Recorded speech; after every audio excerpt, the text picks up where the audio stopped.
اعوذ باللہ من الشیطان الرجیم بسم اللہ الرحمن الرحیم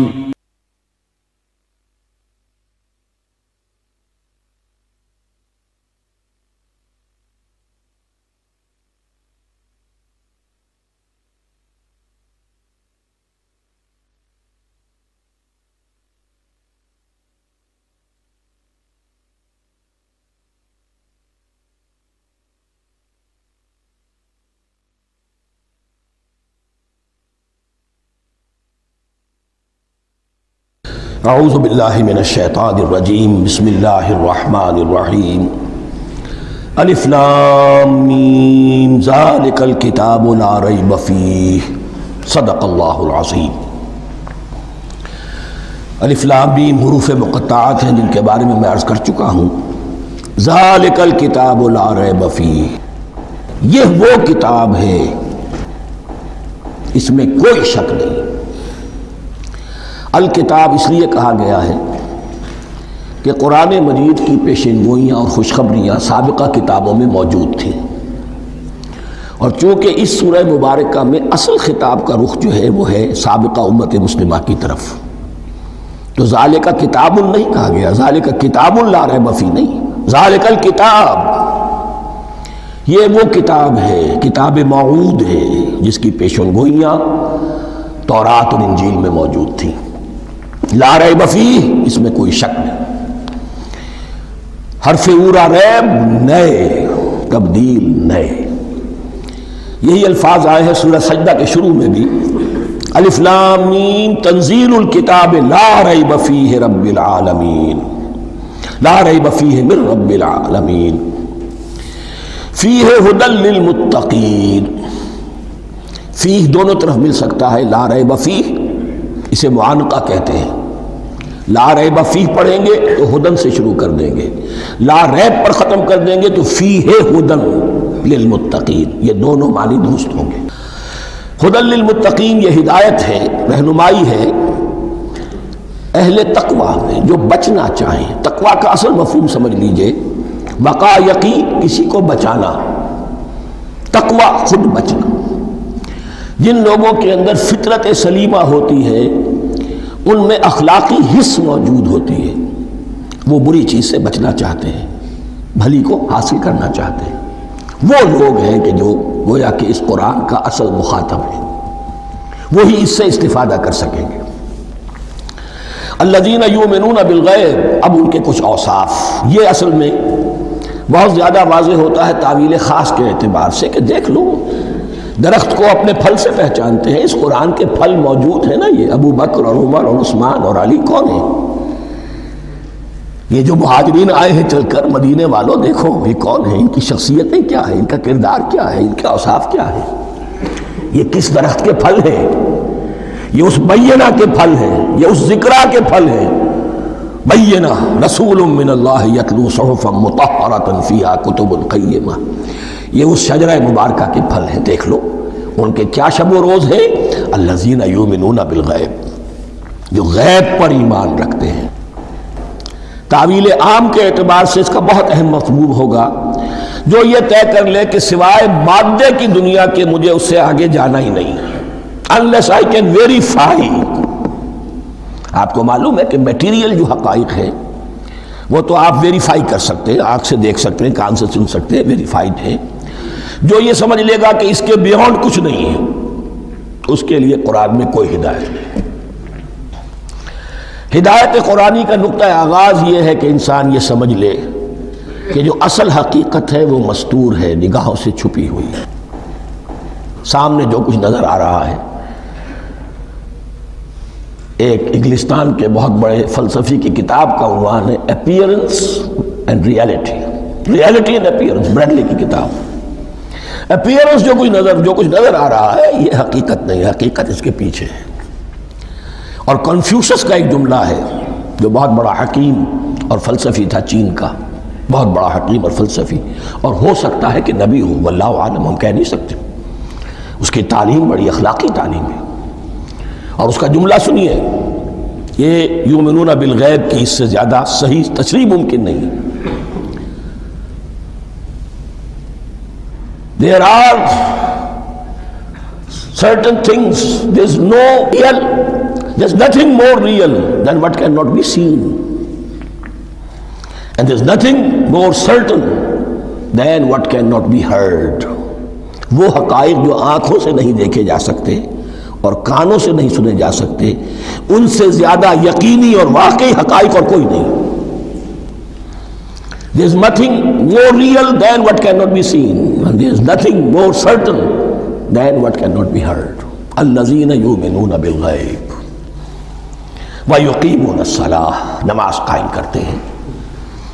ومما رزقناہم ينفقون، اور جو کچھ ہم نے انہیں دیا ہے اس میں سے خرچ کرتے ہیں، خیر میں، بھلائی میں، نیکی میں، ابنائے نو کی حاجات کو رفع کرنے میں، لوگوں کی تکلیفیں دور کرنے میں، خود اللہ کے لیے، اللہ کی رضا جوئی کے لیے، اللہ کو قرض حسنہ دیتے ہوئے. والذین یؤمنون بما انزل الیک وما انزل من قبلک، اور وہ کہ جو ایمان رکھتے ہیں اس پر بھی جو آپ پر نازل کیا گیا ہے محمد صلی اللہ علیہ وسلم، اور اس پر بھی کہ جو آپ سے پہلے نازل کیا گیا. یہ بہت اہم الفاظ ہیں، اس لیے کہ عام طور پر آج کل ہمارے ہاں یہ خیال پھیلا ہوا ہے کہ یہ تورات اور انجیل کے پڑھنے کا کوئی فائدہ نہیں، کوئی ضرورت نہیں. کوئی ضرورت نہیں کی حد تک تو شاید بات صحیح ہو، لیکن کوئی فائدہ نہیں، یہ بالکل غلط ہے. یہ ابتدا ہے قرآن کی، اور کس قدر اہتمام کے ساتھ کہا جا رہا ہے. ایمان صرف قرآن پر نہیں، اس پر بھی کہ جو اس سے پہلے نازل کیا گیا. اور سورہ نساء کی آیت، اور سورہ نساء نازل ہوئی ہے کہیں جا کر سن 6 ہجری میں. یا ایھا الذین آمنوا آمنوا باللہ ورسولہ والکتاب الذی نزل علی رسولہ والکتاب الذی انزل من قبل. تو اس سے ایمان جو ہے تورات پر اور انجیل پر اور زبور پر اور صحف ابراہیم پر، اجمالی ایمان کی جو اہمیت ہے اس کو اچھی طرح سمجھ لیجیے. البتہ یہ ہے کہ چونکہ ہم سمجھتے ہیں اور جانتے ہیں کہ ان کتابوں میں تحریف ہو گئی ہے، لہذا ان کتابوں کی کوئی شے قرآن پر حجت نہیں ہوگی. جو چیز قرآن سے ٹکرائے گی ہم اس کو رد کر دیں گے. ان کتابوں کی کسی شے کو دلیل کے طور پر نہیں لائیں گے. لیکن جہاں قرآن مجید کی کسی بات کی نفی نہ ہو رہی ہو تو بہت سے حقائق ہمیں ان کتابوں ہی سے ملتے ہیں. انبیاء کے مابین جو زمانی ترتیب ہے، کرونالوجیکل آرڈر جو ہے، وہ تو ہمیں تورات سے ملتا ہے، قرآن میں تو نہیں. قرآن میں کبھی حضرت نوح کا ذکر بعد میں ہے، حضرت موسیٰ کا پہلے. وہاں تو کسی اور پہلو سے ترتیب آتی ہے، لیکن وہاں ہمیں تاریخ ملتی ہے ابراہیم کی، اسحاق کی، یعقوب کی، انبیاء بنی اسرائیل کی، موسیٰ کی، عیسیٰ کی، یہ ساری چیزیں. تو اس کی اہمیت جو ہے اس کو سمجھ لیجئے. والذین یؤمنون بما انزل الیک وما انزل من قبلک وبالآخرۃ ھم یوقنون، آخرت پر وہ یقین رکھتے ہیں. نوٹ کرنے والی بات کیا ہے کہ باقی سب چیزوں کے لیے لفظ ایمان آیا، آخرت کے لیے ایقان. کیوں؟ واقعہ یہ ہے کہ انسان کے عمل کے اعتبار سے سب سے زیادہ مؤثر شے ایمان بالآخرہ ہے.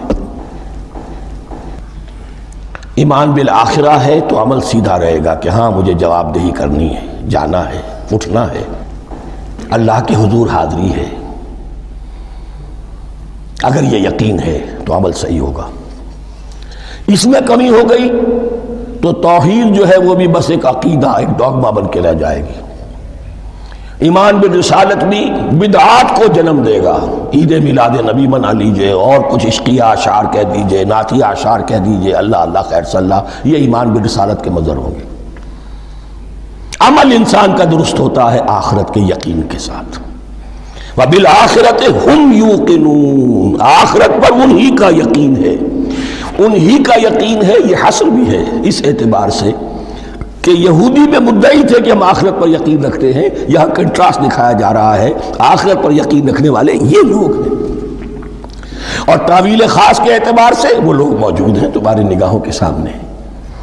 13 برس کی محنت کی کمائی محمد الرسول اللہ صلی اللہ علیہ وسلم کی، اس کتاب کی، یتلو علیہم آیاتہ ویزکیہم ویعلمہم الکتاب والحکمہ، اس کا جو نتیجہ ہے وہ تمہارے سامنے.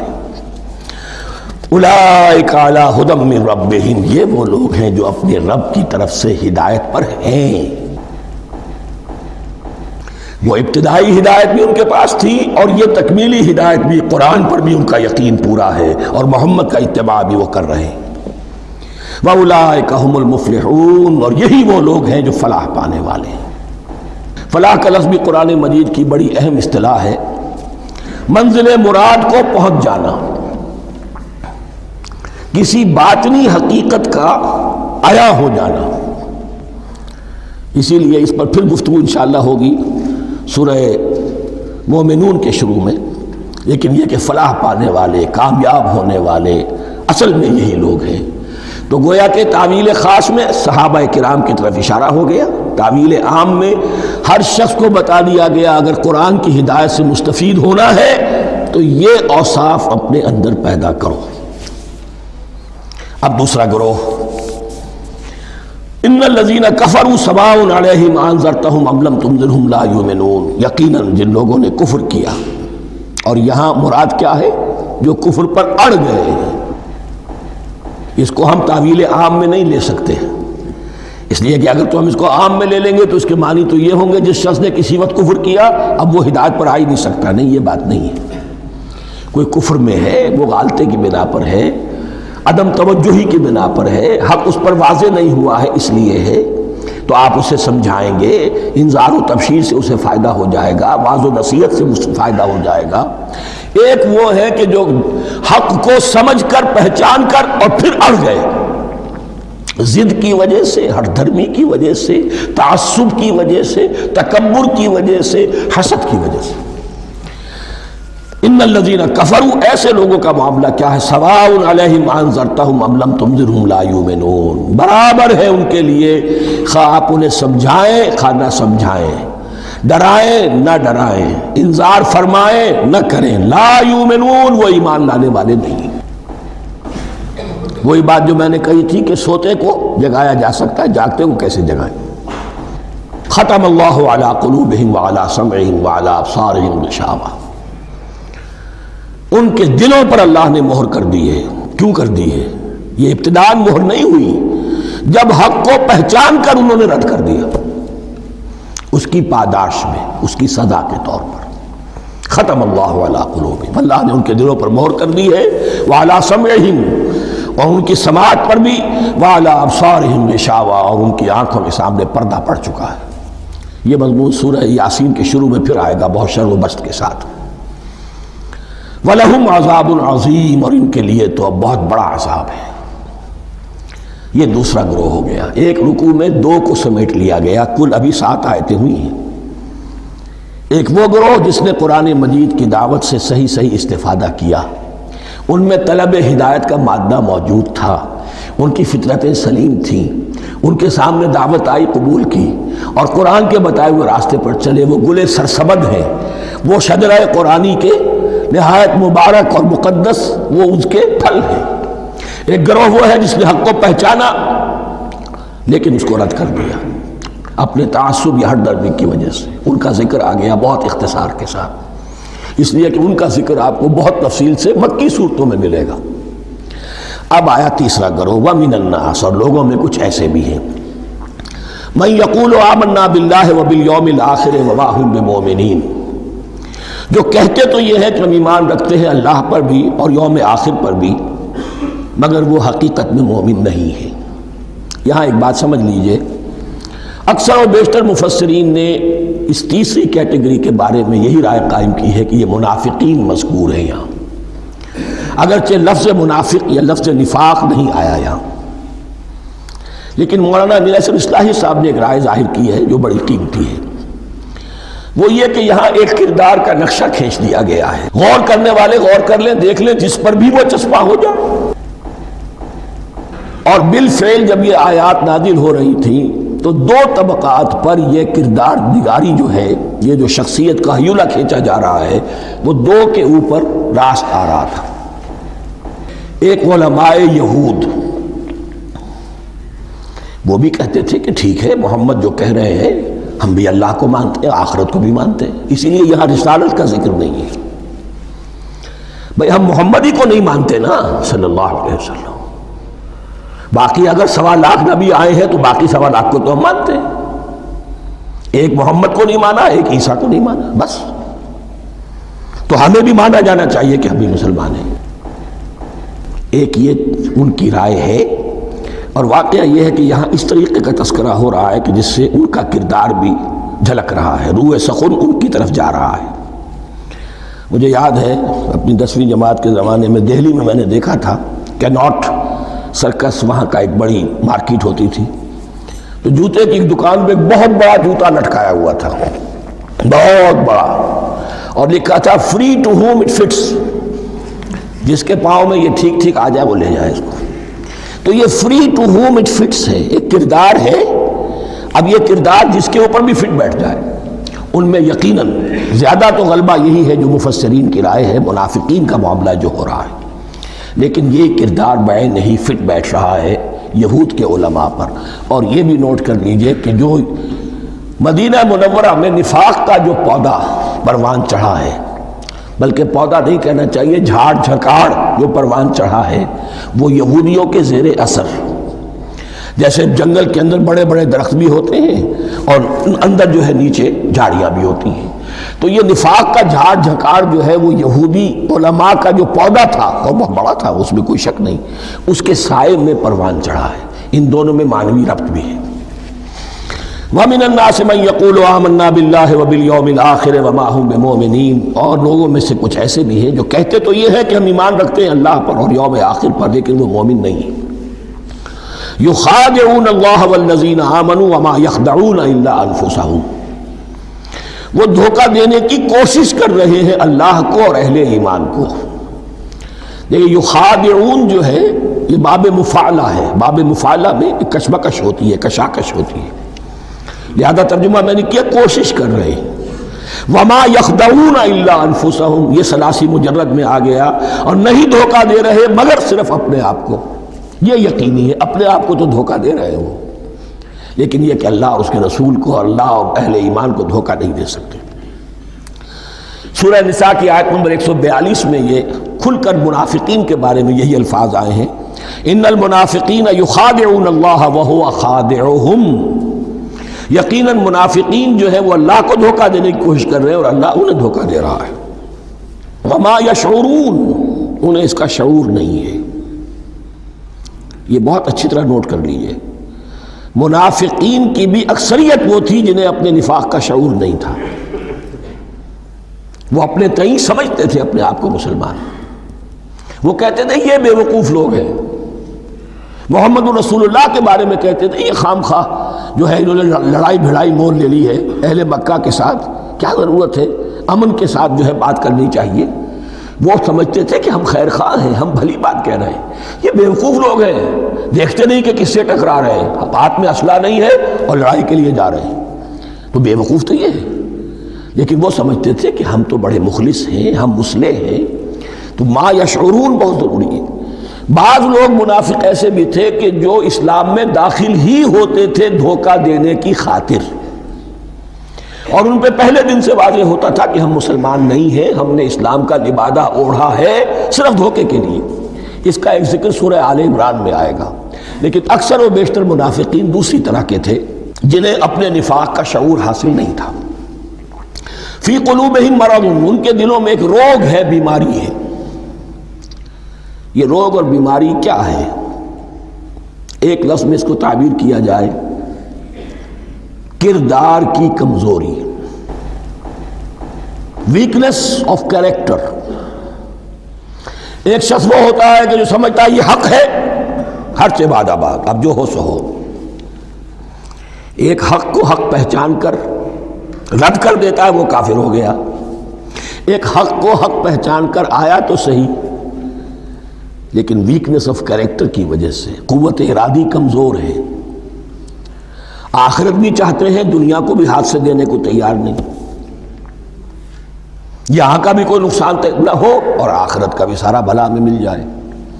یہ وہ لوگ ہیں در حقیقت کہ اس کو کہا روگ۔ فی قلوبہم مرض فزادہم اللہ مرضا، تو اللہ نے ان کے مرض میں اضافہ کر دیا۔ یہ اللہ کی سنت ہے، آپ حق پر چلنا چاہیں حق کا راستہ آپ کے لیے آسان کر دے گا، آپ برائی کی طرف جانا چاہیں بڑی سے بڑی برائی آپ کے لیے ہلکی ہوتی چلی جائے گی۔ کوئی خاص بات ہی نہیں، چلو یہ بھی کر گزرو، جب یہ کر لیا تو یہ بھی کر گزرو۔ اور اگر آپ بین بین لٹکنا چاہیں تو اللہ اسی پہ چھوڑ دیتا ہے۔ ٹھیک ہے، آپ سمجھتے ہیں ہم کامیاب ہو رہے ہیں، ہم نے مسلمانوں کو بھی دھوکہ دے لیا، وہ ہمیں مسلمان سمجھتے ہیں، اور یہودیوں کو بھی دھوکہ دے لیا، وہ سمجھتے ہیں کہ ہم ان کے ساتھی ہیں، تو سمجھا کامیاب ہو رہے ہیں، حقیقت میں کامیابی نہیں۔ فی قلوبہم مرض فزادہم اللہ مرضا ولہم عذاب علیم بما کانوا یکذبون، اور ان کے لیے تو دردناک عذاب ہے۔ عذاب عظیم کا لفظ آیا تھا اوپر کفار کے لیے، وَلَهُمْ عَذَابٌ عَظِيمٌ، 7ویں آیت ختم ہوئی، اور عذاب علیم کا لفظ آیا یہاں، ان کے لیے دردناک المناک عذاب ہے، بما کانوا یکذبون، بسبب اس جھوٹ کے جو وہ بول رہے تھے۔ وَإِذَا قِيلَ لَهُمْ لَا تُفْسِدُوا فِي الْأَرْضِ، اور جب ان سے کہا جاتا تھا مت فساد کرو زمین میں، مراد کیا ہے اس سے؟ کہ جب محمد کو مان لیا کہ اللہ کے رسول ہیں، اب ٹھیک ٹھیک پیروی کرو، ان کے پیچھے چلو، ان کا حکم ہے تو جنگ کے لیے نکلو، ان کی طرف سے تقاضا آتا ہے مال پیش کرو، اور اگر تم اس سے کتراتے ہو تو فساد مچا رہے ہیں، جماعتی زندگی کے اندر فتنہ و فساد پیدا کر رہے ہیں۔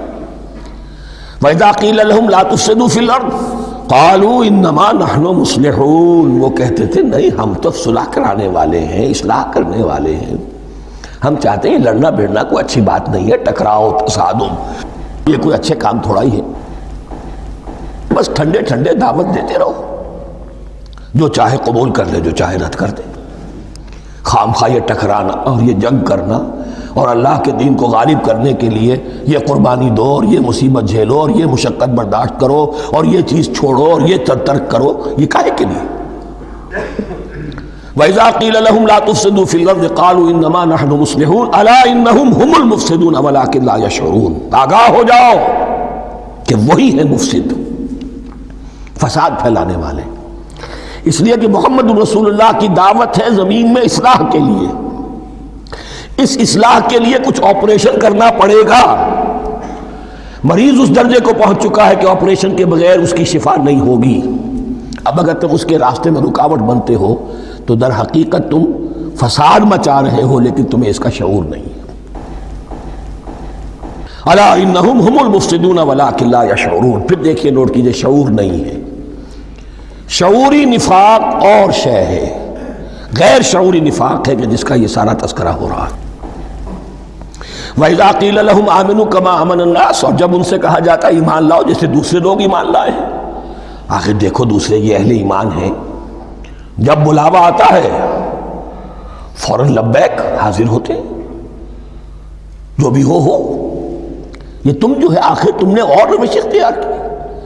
وَإِذَا قِيلَ لَهُمْ آمِنُوا كَمَا آمَنَ النَّاسُ قَالُوا أَنُؤْمِنُ كَمَا آمَنَ السُّفَهَاءُ، وہ کہتے ہیں کہ کیا ہم ایمان لائے جیسے یہ بے وقوف لوگ ایمان لائے، انہیں تو اپنے نفع کی فکر، نہ نقصان کی فکر، نہ خطرات کا کوئی خیال، نہ اندیشوں کا کوئی گمان، جان جائے مال جائے، اولاد کو چھوڑ دیں، گھر بار چھوڑ کے آ گئے ہیں، ان سے بڑے بے وقوف کون ہوں گے؟ بال بچے چھوڑ آئے ہیں کفار مکہ کے رحم و کرم پر، سرداران قریش جو چاہے ان کے ساتھ کریں، تو یہ تو بے وقوف لوگ ہیں۔ آج کل آپ کہتے ہیں ایسے ہی لوگوں کو فینیٹکس ہیں، یہ فینیٹکس ہیں، دیکھ بھال کر چلنا چاہیے، دائیں بائیں دیکھ کر چلنا چاہیے، نفع نقصان کا خیال کر کے چلنا چاہیے، چاہے حق ہے ٹھیک ہے، لیکن بہرحال اپنی مصلحتوں کو بھی اور اپنی اہل و عیال کی مصلحتوں کو بھی دیکھنا چاہیے۔ یہ لوگ تو معلوم ہوتا ہے کہ بالکل دیوانے ہو گئے، فینیٹکس ہو گئے۔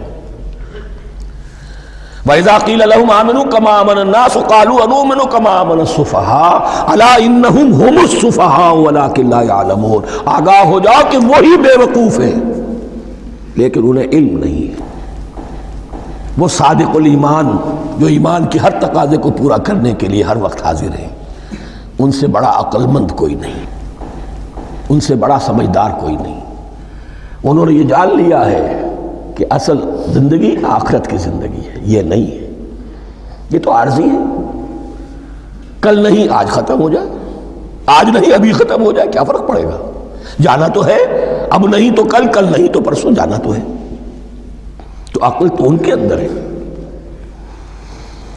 الا انہم هم السفہاء ولکن لا یعلمون واذا لقوا الذین آمنوا قالوا آمنا. اور جب یہ ملتے ہیں ان سے جو اہل ایمان ہیں تو کہتے ہیں ہم بھی ایمان رکھتے ہیں. اب یہ ان دونوں پر آئے گا. عام جو یہودی تھے وہ بھی کہتے تھے کہ ہم بھی تو آخر اللہ کو مانتے ہیں، آخرت کو مانتے ہیں، اور منافق تو تھے ہی جو رسول کو بھی مانتے تھے. وَإِذَا خَلَوْا إِلَىٰ شَيَاطِينِهِمْ، اور جب یہ اپنے شیطانوں کے پاس خلوت میں ہوتے ہیں. اور یہاں شیاطین سے مراد ہیں اہل کتاب یہود کے علماء، ان کے سردار، یا عبداللہ ابن ابی جو منافقین مدینہ کا سردار تھا. اگر وہ کبھی ملامت کرتا ہے دیکھو تم تو معلوم ہوتا ہے بالکل مسلمانوں میں شامل ہی ہو گئے پوری طرح سے، تمہیں کیا ہو گیا، تم ہر بات مان رہے ہو. اب انہیں یہ کچھ نہ کچھ اپنی وفاداری کا یقین دلانے کے لیے کہنا پڑتا تھا. نہیں ہم انہیں بیوقوف بنا رہے ہیں، ہم ان سے ذرا تمسخر کر رہے ہیں، ہم ہیں آپ کے ساتھ ہی، آپ فکر نہ کریں. اسی لیے یہ دو منہ ہونا، نفق کہتے ہیں سرنگ کو جس کے دو دروازے ہوتے ہیں، باقی زیر زمین ہے. نافقہ گوہ کا بل ہے کہ دو دروازے رکھتا ہے، دو اس کے منہ رکھتا ہے کہ ادھر سے اگر کتا داخل ہو جائے شکار کے لیے تو ادھر سے نکل بھاگے، ادھر سے آئے تو ادھر سے نکل بھاگے. تو دو منہ انسان، یہ در حقیقت جس کو پھر سورہ نساء میں کہا گیا لا الہ ہؤلاء ولا الہ ہؤلاء، نہ ادھر کے ہیں نہ ادھر کے، مذبذبین بین ذالک، اس کے درمیان مذبذب ہو کر رہ گئے. یہ شیطان کا لفظ یہاں سمجھ لیجئے اس کے دو رائے ہیں کہ یہ شطنہ سے بنا ہے یا شات سے بنا ہے، شین الف توئے یا شین تو نون.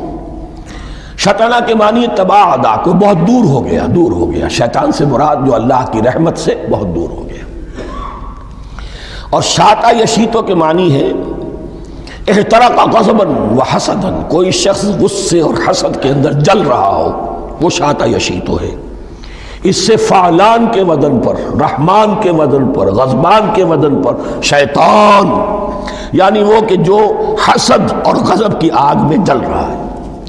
تو یہ ایک تو شیطان وہ ہے کہ جو جنات میں سے ہے، جس کا نام عزازیل تھا پہلے، اب ہم اسے ابلیس کے نام سے جانتے ہیں. وہ ایک شیطان ہے، جنی ہے.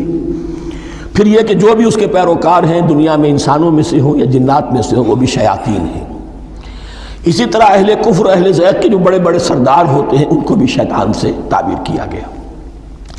وَإِذَا خَلَوْا إِلَىٰ شَيَاطِينِهِمْ قَالُوا إِنَّا مَعَكُمْ، اور جب وہ خلوت میں ہوتے ہیں، علیحدگی میں ہوتے ہیں اپنے شیاطین کے پاس، سرداروں کے پاس، کہتے ہیں ہم تو آپ کے ساتھ ہیں. انما نحن مستہزئون، یہ تو ہم ان مسلمانوں کو بیوقوف بنا رہے ہیں، ان سے استہزاء کر رہے ہیں، تمسخر کر رہے ہیں. ہم تمسخر میں کہہ دیتے ہیں کہ ہم بھی آپ کے ساتھ ہیں، آمنا. اللہ یستہزئ بہم ویمدہم فی طغیانہم یعمہون. حقیقت کیا ہے کہ اللہ ان کا مذاق اڑا رہا ہے اور ان کو ڈھیل دے رہا ہے کہ وہ اپنے عقل کے اندھے پن میں بڑھتے چلے جائیں. اللہ تعالیٰ جیسا میں نے عرض کیا رسی دراز کرتا ہے. کوئی شخص غلط راستے پر جانا ہے تو جاؤ بھائی، فوراً تو نہیں پکڑتا، اگر فوراً پکڑ لے تو سیدھا ہو جائے گا، چلتے جائے، جہاں جانا چاہتے ہو جاؤ. تو ان کو بھی رسی دراز کر رہا ہے اللہ. لیکن یہ کہ اللہ یستہزئ بہم، یہ سمجھتے ہیں کہ مسلمانوں کا مذاق اڑا رہے ہیں، اصل میں مذاق ان کا اڑ رہا ہے اللہ کے نزدیک. وَيَمُدُّهُمْ فِي طُغْيَانِهِمْ يَعْمَهُونَ. اب یہاں ذرا نوٹ کر لیجئے، یہ دو لفظ آئیں گے، عین میم اور ہا، امہ ہے کے ساتھ. ایک ہے عین میم اور یا، امج. تو عین اور میم تو مشترک ہے یا آخر میں فرق ہوگا. عین میم اور ہا ہوگا، اس کے معنی عقل کا اندھا، دل کا اندھا. آنکھیں تو ہے لیکن دل کا اندھا ہے، عقل کا اندھا ہے. اور عین میم یا جو آنکھوں کا اندھا ہو، عمیون اندھے، اعمیٰ اندھا. تو یہاں فرمایا انا معکم انما نحن مستہزئون، اللہ یستہزئ بہم ویمدہم فی طغیانہم یعمہون. اللہ ان کو اس جو ان کی عقل کے اندھے پن میں جو یہ بڑھتے چلے جا رہے ہیں، اللہ بھی ان کی رسی دراز کر رہا ہے تاکہ یہ جہاں تک جانا چاہتے چلے جائیں. اولئک الذین اشتروا الضلالۃ بالہدی، یہ وہ لوگ ہیں کہ جنہوں نے ہدایت کے عوض گمراہی خرید لی ہے. دیکھیے بڑا پیارا انداز ہے یہ. ایک شخص کے سامنے دونوں آپشنز تھے، ایک نے گمراہی کو چھوڑا، ہدایت لے لی. چاہے قیمت دینی پڑی، تکلیفیں اٹھانی پڑی، آزمائشوں میں سے گزرنا پڑا، قربانیاں دینی پڑی، ہدایت لی۔ اور ایک شخص نے ہدایت دے کر گمراہی لے لی ہے۔ آسانی تو ہو گئی، فوری تکلیف سے تو بچ گئے، لا الہ الا ولا الہ الا، دونوں طرف سے اپنے آپ کو بچا لیا، لیکن حقیقت میں سب سے زیادہ گھاٹے کا سودا یہی ہے۔ اولئک الذین اشتروا الضلالۃ بالہدی، ہدایت دے کر اور ضلالت خرید لی ہے۔ فما ربحت تجارتہم، تو ان کی تجارت ان کے حق میں ہرگز مفید نہیں ہوئی۔ اب یہاں بھی دیکھیے، را با اور ہے ہا، ربحا، اس کے معنی نفع، صحیح نفع، جائز نفع۔ را با اور وا، ربا، وہ سود، وہ بھی اضافہ ہے، وہ بھی بڑھوتری ہے، لیکن وہ حرام ہے۔ ایک ہے تجارت کے اندر جو نفع ہو جائے وہ ربح ہے، را با اور ہا یہ نفع ہے جو جائز نفع ہے۔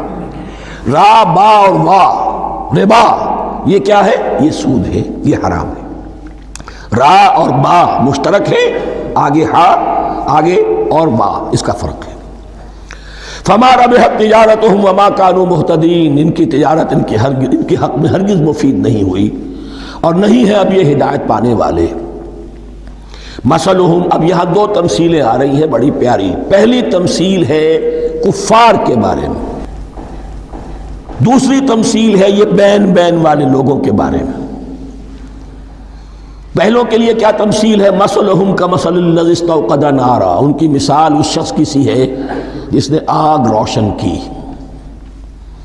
ایک نقشہ کھینچا جا رہا ہے، اندھیری شب ہے جدا اپنے قافلے سے ہے تو، تیرے لیے ہے میرا شعلہ نوا قندیل۔ اندھیری شب ہے، قافلہ بھٹک رہا ہے، کچھ لوگ بڑی ہمت کرتے ہیں، اندھیرے میں بھی ادھر ادھر سے لکڑیاں جمع کرتے ہیں اور آگ روشن کر دیتے ہیں، لیکن عین اس وقت جب آگ روشن ہوتی ہے کچھ لوگوں کی بینائی سلب ہو جاتی ہے۔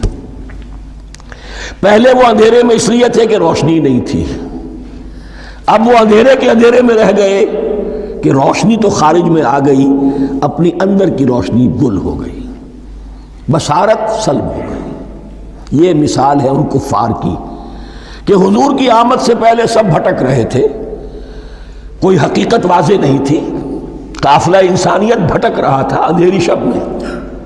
محمد الرسول اللہ آئے، انہوں نے آگ روشن کر دی، اب راستہ کھل گیا، ہدایت واضح ہو گئی، لیکن کچھ ضد یا تعصب یا تکبر یا حسد کی بنیاد پر کچھ لوگوں کی اندر کی بینائی زائل ہو گئی، تو وہ تو ویسے کے ویسے بھٹک رہے ہیں، جیسے پہلے اندھیرے میں تھے ویسے ہی اب اندھیرے میں ہیں۔ روشنی میں آنے والے تو وہ ہیں، دیکھ لو، جن کا ذکر سب سے پہلے ہوا ہے۔ مثلہم کمثل الذی استوقد نارا، اس شخص کی سی ہے کہ جس نے آگ روشن کی۔ فلما اضاءت ما حولہ، جب اس آگ نے اپنے ماحول کو، گردا گرد کو روشن کر دیا، ذہب اللہ بنورہم، اللہ ان کی نور بصارت کو لے گیا، سلب کر لیا اللہ نے۔ وترکہم فی ظلمات لا یبصرون، اور چھوڑ دیا انہیں ان اندھیروں کے اندر کہ وہ کچھ نہیں دیکھتے۔ صم بکم عمی فہم لا یرجعون، اسم کہتے ہیں بہرے کو، سم جمع ہے اس کی، سمن۔ اب کمو کہتے ہیں گونگے کو، بکمن اس کی جمع ہے۔ آما کہتے ہیں اندھے کو، عمیون اس کی جمع ہے۔ یہ بہرے ہیں، گونگے ہیں، اندھے ہیں، فہم لا یرجعون، اب یہ لوٹنے والے نہیں۔ یہ کون ہے؟ ابو جہل ہے، ابو لہب ہے، ولید بن مغیرہ ہے، عقبہ ابن ابی معیط ہے، یہ سب کے سب ابھی زندہ ہیں جب یہ آیات نازل ہو رہی ہیں۔ ابھی تو غزوہ بدر ہوگا سن 2 ہجری میں، اور اس میں یہ سب جو ہیں واصل جہنم ہوں گے، ابھی تک تو ہے نا۔ یہ لوگ ہو گئے اس کی مثال۔ وَمَثَلُهُمْ كَمَثَلِ الَّذِي اسْتَوْقَدَ نَارًا فَلَمَّا أَضَاءَتْ مَا حَوْلَهُ ذَهَبَ اللَّهُ بِنُورِهِمْ وَتَرَكَهُمْ فِي ظُلُمَاتٍ لَا يُبْصِرُونَ صُمٌّ بُكْمٌ عُمْيٌ فَهُمْ لَا يَرْجِعُونَ۔ اب دوسری مثال، أَوْ كَصَيِّبٍ مِّنَ السَّمَاءِ، یا بڑی زور کی بارش برس رہی ہے آسمان سے، فِيهِ ظُلُمَاتٌ، اس میں اندھیرے بھی ہیں، وَرَعْدٌ، اور گرج ہے، وَبَرْقٌ، اور بجلی چمک رہی ہے۔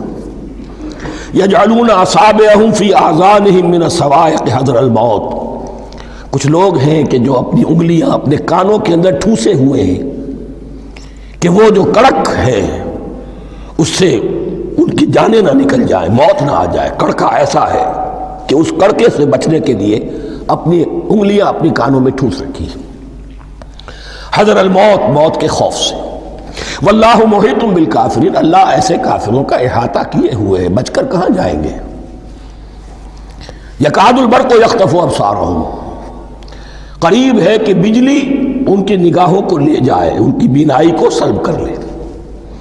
کلما اضاء لہم، لیکن ہوتا کیا ہے، جب ذرا روشنی ہوئی تو چل لیے۔ مشوا فیہ، بجلی چمکی، کچھ نظر آ گیا دائیں بائیں تو کچھ تھوڑا سا چل لیے۔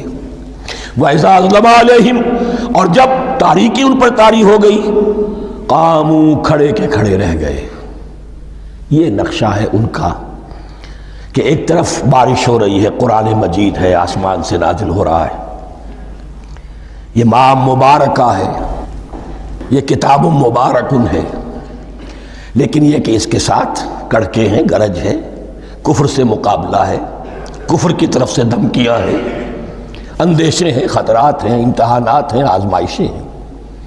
ذرا کہیں حالات کچھ بہتر ہوئے، کچھ جسے بریدنگ سپیس کہتے ہیں ملی، تو تھوڑا سا چل لیے، ہم بھی مسلمان ہیں، کوئی خاص موقع نہیں ہے، کسی جنگ کے لیے بلایا نہیں جا رہا ہے، تو بڑھ چڑھ کے باتیں کر رہے ہیں، اپنے ایمان کا اظہار بھی کر رہے ہیں۔ جیسے ہی کوئی آزمائش آئی، قاموا، ٹھٹک کر کھڑے کے کھڑے رہ گئے۔ وَلَوْ شَاءَ اللَّهُ لَذَهَبَ بِسَمْعِهِمْ وَأَبْصَارِهِمْ، اللہ چاہتا تو ان کی سماعت اور بصارت کو بھی سلب کر لیتا، لیکن اللہ کا قانون یہی ہے، جو جہاں رہنا چاہے اس نے آزادی ارادہ دی ہے انسان کو۔ تم اگر مومن صادق بن کر رہنا چاہتے ہو، اس کو آسان کر دے گا تمہارے لیے۔ تم نے اپنے تعصب کی وجہ سے، اپنے تکبر کی وجہ سے کفر کا راستہ اختیار کیا، اللہ اسی کو کھول دے گا۔ تم بیچ میں لٹکنا چاہتے ہو، لٹکتے رہو، اللہ تعالیٰ جو ہے جبراً کسی کو نہ حق پہ لائے گا، نہ جبراً کسی کو باطل پر لے کر جائے گا، اس لیے کہ جبر اگر ہو تو پھر امتحان کا معاملہ ختم، پھر جزا و سزا بیکار ہے، غیر منطقی ہے، غیر معقول ہے۔ ان اللہ علی کل شیء قدیر، یقیناً اللہ تعالیٰ ہر چیز پر قادر ہے۔ یہ دو رکوع اس اعتبار سے کہ انسانی شخصیتوں کا سمجھنا، اور جیسا کہ میں نے عرض کیا، تعویل عام ذہن میں رکھیے، جب بھی کبھی کوئی دعوت حق اٹھے گی، اگر وہ واقعتاً کل کے کل حق کی دعوت ہے اور اس میں انقلابی رنگ ہے کہ باطل سے پنجہ آزمائی کرنی ہے، باطل کو نیچا دکھانا ہے، حق کا غلبہ کرنا ہے، تو یہ تین قسم کے افراد لازماً ہمیشہ وجود میں آ جائیں۔ ان کو پہچاننا، ان کے کردار کی جو اصل جو اس کے پیچھے پس منظر ہے، اس کو جاننا بہت ضروری ہے۔ اب جو تیسرا رکوع آ رہا ہے سورہ بقرہ کا، اس میں قرآن کی دعوت کا خلاصہ ہے۔ قرآن کیا ماننے کی دعوت دیتا ہے، اس کی پکار کیا ہے۔ جیسا کہ میں عرض کر چکا ہوں، 2/3 قرآن پہلے نازل ہو چکا ہے، پس منظر میں ہے۔ ہمارے لیے اس ترتیب مصحف کے اعتبار سے وہ قرآن بعد میں آئے گا، ترتیب نزول کے اعتبار سے وہ پس منظر میں موجود ہے، لیکن چونکہ یہاں پر مصحف کے اندر یہاں سے آغاز کیا جا رہا ہے، لہذا اس کا خلاصہ جو ہے لب لباب یہ ایک رکوع میں، اور قرآن کے فلسفے کا اور اس کے بعض نہایت ہی اہم جو موضوعات ہیں اور مسائل ہیں ان کا ذکر پھر چوتھے رکوع میں۔ ابھی ہم تیسرا رکوع پڑھ رہے ہیں۔ یا ایھا الناس اعبدوا ربکم الذی خلقکم والذین من قبلکم لعلکم تتقون، اے لوگو بندگی اختیار کرو اپنے اس رب کی، اپنے اس مالک کی جس نے تمہیں پیدا کیا، اور نہ صرف تم کو پیدا کیا، تم سے پہلے جتنے لوگ گزرے انہیں بھی پیدا کیا تاکہ تم بچ سکو۔ یہ قرآن کی دعوت کا خلاصہ ہے، اور یہ نوٹ کر لیجئے، یہ تمام انبیاء اور رسول کی دعوت یہی تھی۔ ہم جب پڑھیں گے سورہ اعراف پڑھیں گے، سورہ شعراء پڑھیں گے، ایک ایک کا نام لے کر ان اعبدوا اللہ واطیعون، ہر رسول کی دعوت یہ تھی، اللہ کی بندگی کرو، میری اطاعت کرو۔ یا قوم اعبدوا اللہ ما لکم من الہ غیرہ، اے میری قوم کے لوگوں اللہ کی بندگی کرو، تمہارا کوئی الہ اور معبود اس کے سوا نہیں ہے۔ پھر حضور قرآن یہی عبادت رب انسان کی تخلیق کی غایت ہے، وما خلقت الجن والانس الا لیعبدون، ہم نے جنوں اور انسانوں کو پیدا ہی صرف اس لیے کیا ہے کہ ہماری بندگی کریں۔ لیکن یہاں ایک فرق بہت بڑا ہے، تمام رسولوں کی دعوت یہی ہے، محمد الرسول اللہ کی بھی یہی ہے، لیکن بڑا فرق کیا ہے؟ باقی تمام رسولوں کی دعوت آپ کو ملے گی یا قوم، اے میری قوم کے لوگوں، یہاں ہے یا ایھا الناس، اے بنی آدم، اے بنی نوع انسان۔ معلوم ہوا کہ تمام رسول حضور سے پہلے صرف اپنی اپنی قوموں کی طرف آئے ہیں، پہلے اور آخری اور کامل رسول ہیں اللہ کے محمد صلی اللہ علیہ وسلم، جن کی دعوت آفاقی ہے۔ یا ایھا الناس، یا قوم نہیں، یا ایھا الناس اعبدوا ربکم الذی خلقکم والذین من قبلکم۔ اس میں دلیل بھی آ گئی کہ عام طور پر لوگ جو ہے غلط راستے پر اس دلیل سے جمے رہتے ہیں کہ ہمارے آباء و اجداد کا راستہ یہی تھا۔ تو بھائی جیسے تم مخلوق ہو ایسے وہ بھی تو مخلوق تھے، جیسے تم خطا کر سکتے ہو وہ بھی تو خطا کر سکتے تھے۔ لہذا یہ نہ دیکھو کہ آباء و اجداد کا راستہ کیا تھا، دیکھو یہ کہ حق کیا ہے۔ لعلکم تتقون، تاکہ تم بچ جاؤ، دنیا میں افراط و تفریط کے دھکوں سے بچ جاؤ گے، آخرت میں اللہ کے عذاب سے بچ جاؤ گے۔ ان دونوں سے اگر بچنا ہے تو اللہ کی بندگی کی روش اختیار کرو۔ اچھا کس رب کی؟ الذی جعل لکم الارض فراشا والسماء بناء، جس نے تمہارے لیے زمین کو فرش بنا دیا اور آسمان کو چھت بنا دیا۔ وانزل من السماء ماء، اور آسمان سے پانی برسایا۔ فاخرج به من الثمرات رزقا لکم، اور پھر اس پانی کے ذریعے سے زمین سے میووں کی شکل میں، پیداوار کی شکل میں تمہارے لیے رزق اگایا۔ فلا تجعلوا للہ اندادا وانتم تعلمون، تو ہرگز نہ اللہ کا مد مقابل کسی کو ٹھہراؤ جانتے بوجھتے۔ وانتم تعلمون کا ایک مطلب یہ بھی ہے کہ تم بھی مانتے ہو کہ اس کائنات کا خالق اللہ کے سوا کوئی نہیں۔ اہل عرب بھی مانتے تھے، جو ان کے دیوی دیوتا تھے وہ سمجھتے تھے کہ یہ اللہ کے اوتار ہیں یا اللہ کے ہاں بہت یہ پسندیدہ ہیں، اللہ کے محبوب ہیں، اس کے اولیاء ہیں، اس کی بیٹیاں ہیں، لہذا یہ شفاعت کریں گے تو ہمارا بیڑا پار ہو جائے گا۔ ورنہ خالق وہ مانتے تھے اللہ ایک ہی ہے۔ جب تم یہ مانتے ہو کائنات کا خالق ایک، مدبر ایک، تو اب کسی کو اس کا مد مقابل نہ بناؤ۔ انداد ند کی جمع ہے، لا ضد لہ ولا ند لہ، اللہ کا کوئی مد مقابل نہیں۔ اس میں یہاں تک بات ہے کہ حضور اس درجے، اس توحید کی باریکیوں تک پہنچا کر گئے ہیں اس امت کو کہ کسی صحابی نے ایسے ہی کہہ دیا ما شاء اللہ و ما شئت، جو اللہ چاہے اور جو آپ چاہیں۔ حضور نے فوراً ٹوک دیا اجعلتنی للہ ندا، کیا تو نے مجھے اللہ کا مد مقابل بنا دیا ہے؟ اس کائنات میں مشیت صرف ایک کی چلتی ہے، کسی اور کی مشیت اس کی مشیت کے تابع پوری ہو جائے، لیکن مشیت مطلقہ صرف اس کی ہے۔ یہاں تک کہ حضور سے فرمایا گیا کہ اے نبی آپ کے لیے یہ ممکن نہیں ہے جسے چاہے ہدایت دے دیں، انک لا تہدی من احببت ولکن اللہ یہدی من یشاء۔ اگر یہ اختیار میں ہوتا تو ابو طالب دنیا سے بغیر ایمان لائے نہ جاتے۔ فلا تجعلوا للہ اندادا وانتم تعلمون۔ اب ان دو آیتوں میں تو یوں سمجھیے توحید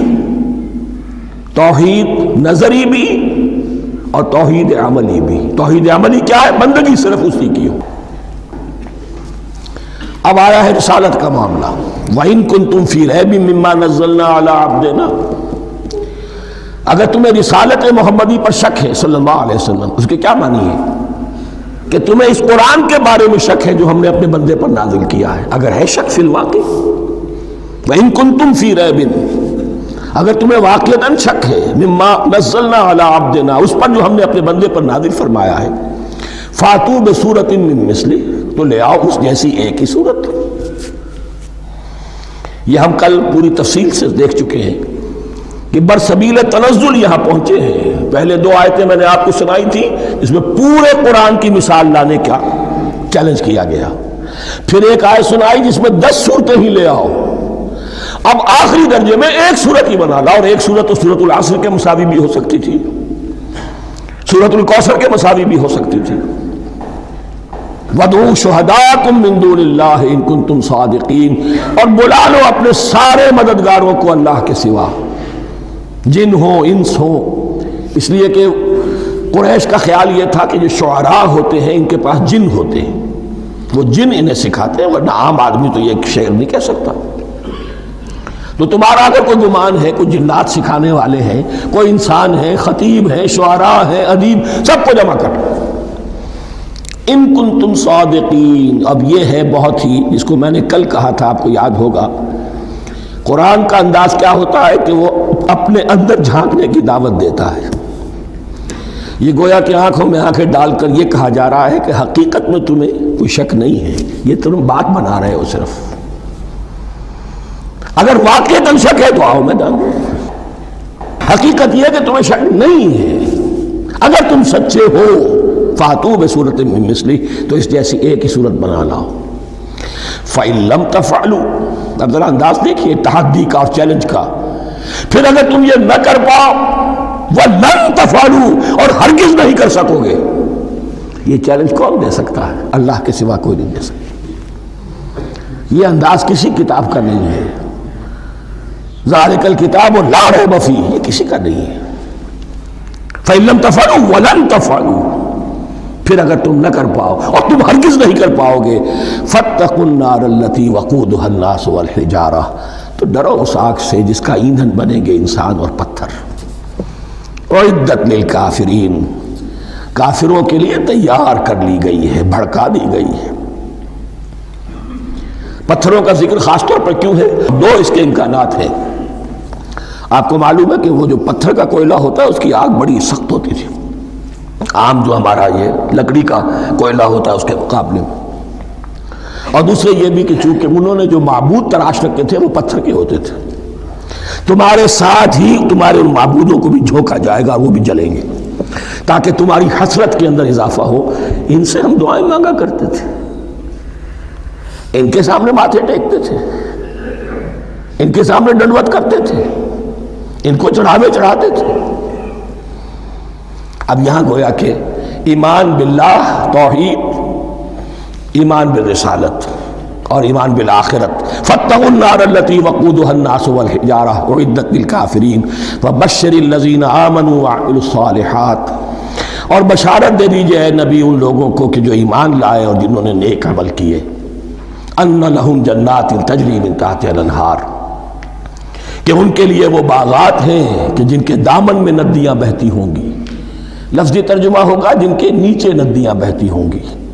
مراد اس سے کیا ہے؟ عام فطری باغ وہ ہوتے تھے کہ جس میں ذرا اونچائی پر جو ہے درخت لگے ہوئے ہیں اور دامن میں ندی بہ رہی ہے، تو اس سے خود بخود جو ہے وہ اریگیشن، نیچرل اریگیشن ہو رہی ہے، درختوں کے جڑوں تک پانی پہنچ رہا ہے. بہرحال ترجمہ آپ لفظی کریں، ان کے نیچے ندیاں بہتی ہوں گی یا یہ کہ جن کے دامن میں ندیاں بہتی ہوں گی. کلما رزقوا منہا من ثمرۃ رزقا، جب بھی کبھی انہیں دیا جائے گا کوئی پھل رزق کے طور پر کھانے کے لیے جنت میں، قالوا ھذا الذی رزقنا من قبل، وہ کہیں گے یہ تو وہی شے ہے جو ہمیں پہلے بھی ملتی تھی. اس کا ایک مفہوم یہ ہے، یہ جو نزل ہے، ابتدائی جو ہے دعوت ہے، ابتدائی ضیافت جو ہوگی اس میں وہی چیزیں کہ جو معروف ہے، جانی پہچانی ہے. یہ رمان، یہ دیکھیے یہ انار آ رہا ہے خوبصورت، یہ انگور ہے خوبصورت، یہ نخیل ہے، یہ نخل ہے، یہ رطب ہے، لیکن ذائقے کی کوئی نسبت و تناسب بھی نہیں ہوگا. وہ کہیں گے یہ وہی شے ہے جو ہمیں پہلے ملتی تھی. وَأُتُوا بِهِ مُتَشَابِهًا، مشابہ تو ہوگی وہ، لیکن ان کے ذائقے میں زمین و آسمان کا فرق ہوگا. اور ایک یہ بھی مفہوم لیا گیا کہ آخرت میں جنت میں بھی وہی میوے ملتے رہیں گے، لیکن ان کا ذائقہ بدلتا رہے گا. شکل وہ ہوگی لیکن ذائقہ وہ نہیں رہے گا کہ جس سے انسان کی پھر طبیعت بڑھ جاتی ہے ایک ہی شے کو کھاتے ہوئے. وَلَهُمْ فِيهَا أَزْوَاجٌ مُطَهَّرَةٌ، اور ان کے لیے ہوں گے اس میں بہت ہی پاک باز نہایت پاک کی ہوئی بیویاں ہوں گی. ازواج مطہرۃ وہم فیہا خالدون، اور اس میں رہیں گے ہمیشہ ہمیشہ. یہ تو تین جو اصول ہیں دین کے دعوت ایمان، توحید اور رسالت اور معاد، ایمان باللہ، ایمان بالرسول، ایمان بالآخرہ. اب ذرا کچھ ضمنی مسائل ہیں کہ جو بعض کفار کی طرف سے، بعض معتزلین کی طرف سے پیش ہوتے تھے، وہ کبھی بھی اس چیلنج کا مقابلہ تو نہ کر سکے، میدان میں تو نہ آ سکے. یہ بالکل ایسی بات ہے جیسے کسی مصور کی تصویر پر اعتراض کرنے والے تو بہت تھے. جب کہا گیا کہ ذرا یہ لیجیے قلم، اس کو ٹھیک کر دیجیے، یہ برش آپ کے ہاتھ میں دیتا ہوں، اب سب پیچھے ہٹ گئے. تو کوئی صورت قرآن کے مقابلے میں لانا وہ تو ان کے لیے ممکن نہیں تھی، لیکن ادھر ادھر سے اعتراضات کرنے کے لیے جو زبانیں کھلتی تھیں ان میں سے ایک اعتراض نقل کیا جا رہا ہے. وہ یہ تھا کہ وہ کہتے تھے کہ قرآن مجید میں مکھی کی تشبیہ آئی ہے، یہ تو بڑی حقیر سی شے ہے. اعلیٰ کلام ہو اور اعلیٰ متکلم ہو وہ ایسی حقیر چیزوں کا تذکرہ نہیں کرتا. بیت العنکبوت مکڑی کا بھی ذکر ہے قرآن میں، اتنی حقیر شے کا، یہ کوئی اعلیٰ کلام نہیں.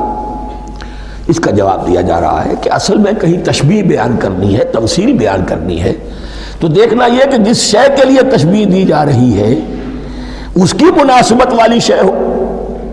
شے کوئی بہت حقیر ہے تو کسی عظمت والی شے سے آخر کیسے تشبیہ دی جائے گی؟ وہ تو کسی حقیر شے سے ہی تشبیہ دی جائے گی تو جو اصل مقصد ہے تشبیہ کا وہ پورا ہوگا. ان اللہ لا یستحی ان یضرب مثلا ما بعوضۃ فما فوقها، اللہ تعالیٰ کو تو اس میں کوئی جھجک نہیں ہے، کوئی شرم نہیں ہے کہ وہ مچھر کی مثال بیان کرے.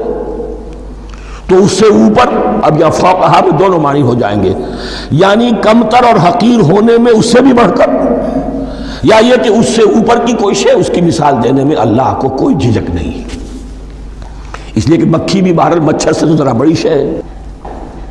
اس معنی میں بھی ہو سکتا ہے فوقہا، اور فوقہا اس معنی میں بھی کہ اس سے بھی حقیر ہونے میں اس سے بھی بڑھ کر. فَأَمَّا الَّذِينَ آمَنُوا فَيَعْلَمُونَ أَنَّهُ الْحَقُّ مِنْ رَبِّهِمْ، تو جو لوگ صاحب ایمان ہیں وہ جان لیتے ہیں کہ یہ حق ہے ہمارے رب کی طرف سے.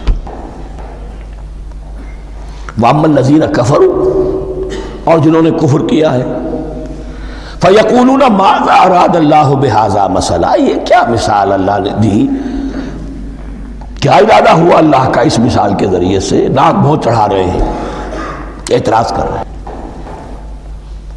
اب جو آ رہا ہے اگلا جملہ وہ ہے بہت اہم، یضل بہ کثیرا ویہدی بہ کثیرا، اسی کے ذریعے سے اللہ بہتوں کو ہدایت دیتا ہے اور اسی کے ذریعے سے بہتوں کو گمراہ کرتا. معلوم ہوا کہ ہدایت اور گمراہی اور ہدایت اور ضلالت انسان کی سبجیکٹو کنڈیشن کے اوپر دار و مدار ہے. اس کا آپ کے دل میں خیر ہے، بھلائی ہے، نیت صحیح ہے، طلب ہدایت، طلب علم، اس میں آپ سچے ہیں، آپ کو ہدایت مل جائے گی. دل میں زیغ ہے، کجی ہے، نیت میں ٹیڑھ ہے، فساد ہے، تو اسی کے ذریعے سے اللہ آپ کی گمراہی میں اضافہ کر دے گا. یضل بہ کثیرا ویہدی بہ کثیرا، لیکن اللہ کا یہ کسی کو ہدایت دینا اور کسی کو ضلالت دینا علل ٹپ نہیں ہے، کسی قاعدے اور قانون کے بغیر نہیں ہے. وما یضل بہ الا الفاسقین، نہیں گمراہ کرتا وہ اس کے ذریعے سے مگر صرف سرکش لوگوں کو، جن میں سرکشی ہے، تعلی ہے، تکبر ہے. اور ان کے اوصاف کیا ہے؟ الذین ینقضون عہد اللہ من بعد میثاقہ، جو توڑ دیتے ہیں اللہ کے ساتھ کیے ہوئے عہد کو.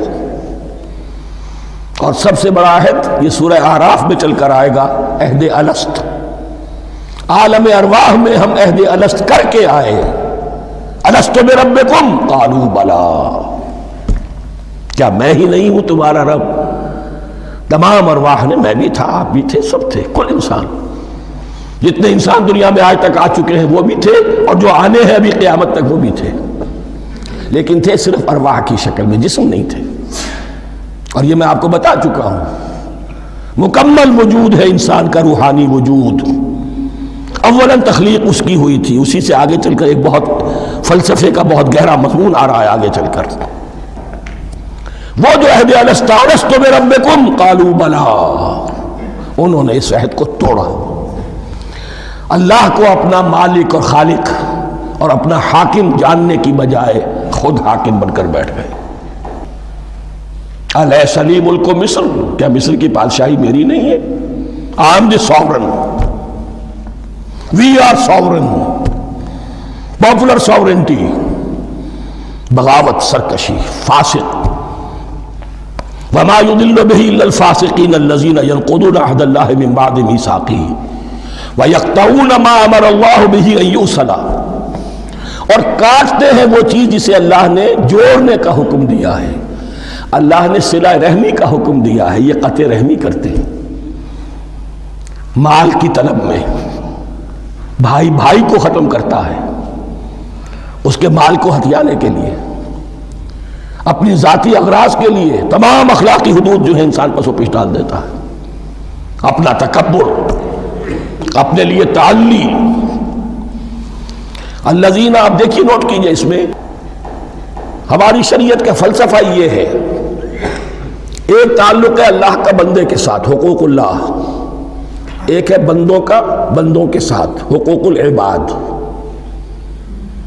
اللہ کا حق کیا ہے؟ اسے حاکم اور مالک، اور حاکم سمجھو، الملک سمجھو، خود اس کے بندے بنو. انسانوں کا حق کیا ہے؟ کونوا عباد اللہ اخوانا، سب آپس میں بھائی بھائی اللہ کے بندے بن جاؤ. اور اس میں سب سے اہم ترین رحمی رشتہ ہے، سگے بھائی بہنیں، پھر دادی کے اوپر جا کر وہ کزنز آ جائیں گے، پر دادی پر جا کر اور جمع ہو جائیں گے، یہاں تک کہ آدم و حوا پر تمام انسان جمع ہو جائیں گے. تو رحمی رشتے کی بڑی اہمیت ہے. تو وہ فاسقین کے جو توڑتے ہیں اللہ کے عہد کو، اس کو مضبوطی سے باندھنے کے بعد، وَيَقْطَعُونَ مَا أَمَرَ اللَّهُ بِهِ أَن يُوصَلَ وَيُفْسِدُونَ فِي الْأَرْضِ، انہی دونوں چیزوں کے نتیجے میں زمین میں فساد پیدا ہوتا ہے. یا اللہ کی اطاعت سے باغی ہو گئے، اور یا آپس میں ایک دوسرے کی گردنیں کاٹنے لگے. اولئک ھم الخاسرون، یہی لوگ ہیں جو بالآخر خسارے میں، آخری اور دائمی خسارے میں رہنے والے ہیں. کیف تکفرون باللہ وکنتم امواتا، تم کیسے کفر کرتے ہو اللہ کا. بڑا پیارا انداز ہے. وکنتم امواتا، تم مردہ تھے، فاحیاکم، تمہیں زندہ کیا، ثم یمیتکم، پھر تمہیں مارے گا، ثم یحییکم، پھر جلائے گا، ثم الیہ ترجعون، پھر تم اس کی طرف لوٹ جاؤ گے، لوٹا دیے جاؤ گے. یہاں وہ بات آ گئی جو آج نگاہوں سے بالکل اوجھل ہو چکی ہے. یہ ہم دنیا میں آنے سے پہلے مردہ تھے، کیا مانی؟ یہ مضمون آ کر اصل میں سورہ غافر یا سورہ مومن میں چل کر اس کی پوری وضاحت ہوگی، لیکن چونکہ یہاں تذکرہ ہو چکا ہے عہد الست کا. ہماری پہلی تخلیق ہوئی عالم ارواح میں، ارواح کی صورت میں، پھر ہمیں سلا دیا گیا، وہ ہماری پہلی موت تھی. مردہ جو ہے معدوم نہیں ہوتا، مردہ ہوتا ہے، بے جان ہوتا ہے، سویا ہوا ہوتا ہے، اور موت کو اور نیند کو تشبیہ دی گئی ہے. پھر ہمیں اس جسد کے ساتھ یہاں زندہ کیا گیا، پھر موت طاری ہوگی، پھر ہمیں زندہ کیا جائے گا. یہ آیت جیسا کہ میں نے عرض کیا بہت بڑی اور بڑی گہری حکمت اور فلسفہ قرآن کی آیت ہے. کیسے اللہ کا انکار کرتے؟ کنتم اموات، تم مردہ تھے، سوئی ہوئی ارواح کی شکل میں تھے. فاحیاکم، تمہیں جگایا اس جسد کے ساتھ، زندہ کیا. ثم یمیتکم ثم یحییکم، پھر تمہیں مارے گا، پھر جلائے گا. ثم الیہ ترجعون، پھر تم اس کی طرف لوٹا دیے جاؤ گے. اور اب اس کے بعد جو آخری آیت ہے، هو الذی خلق لکم ما فی الارض جمیعا، اس نے تمہارے لیے بنایا ہے جو کچھ بھی زمین میں ہے. اس میں خلافت کا مضمون آ گیا. حدیث میں آتا ہے انما الدنیا خلقت لکم وانتم خلقتم للآخرہ، یہ دنیا تمہارے لیے بنائی گئی ہے، تم آخرت کے لیے بنائے گئے ہو. هو الذی خلق لکم ما فی الارض جمیعا، اس لیے کہ اگلی آیت پھر آ رہی ہے خلافت کی آیت. سارا کچھ زمین میں، یہ بستر جو بچھایا اور یہ کائنات کو، زمین کو سجایا، تمہاری خلافت کے لیے. ثم استوى الى السماء فسواهن سبع سماوات پھر وہ متوجہ ہوا آسمانوں کی طرف اور انہیں 7 آسمانوں کی شکل میں بنا دیا. جیسا کہ میں کل عرض کر چکا ہوں، یہ تاحال ابھی یہ آیات متشابہات میں سے ہے. 7 آسمانوں کی کیا حقیقت ہے ہم اس سے ابھی پورے طور سے واقف نہیں. وَهُوَ بِكُلِّ شَيْءٍ عَلِيمٌ، اور اسے ہر شے کا علم حقیقی حاصل ہے. بارک اللہ لی ولکم فی القرآن العظیم ونفعنی وإیاکم بالآیات والذکر الحکیم.